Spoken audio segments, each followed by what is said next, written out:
At ang pinakamaganda dito sa pangyayaring ito, Sentry, nandun yung AMLAC. Kaya tama yung ginawa ni Congresswoman Leila de Lima. Matapos yung presentation mo, pumili si Congresswoman Leila de Lima ng ilang items doon para itanungin yung AMLAC. Randomly, sinelect niya yon. O ito po ba talagang mayroon ganito niyan? Kinonfirm ng AMLAC. Na-vindicate ka doon na hindi, nung una parang hindi ka panipaniwala ang mga sinasabi mo. Parang paninira lang sa mga Duterte. Pero kung kinonfirm ng AMLAC, vindicated ka.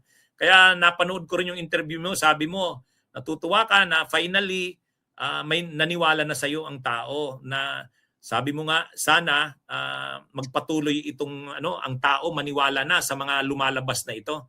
Paki-explain ng mga sinabi mo na yon doon, Sentry. Ano po tayo na dahil yun na nga sa tagal ng panahon ay pinagdududahan, sinisiraan ako ng mga DDS until ito na nga nakumpirma. So malaking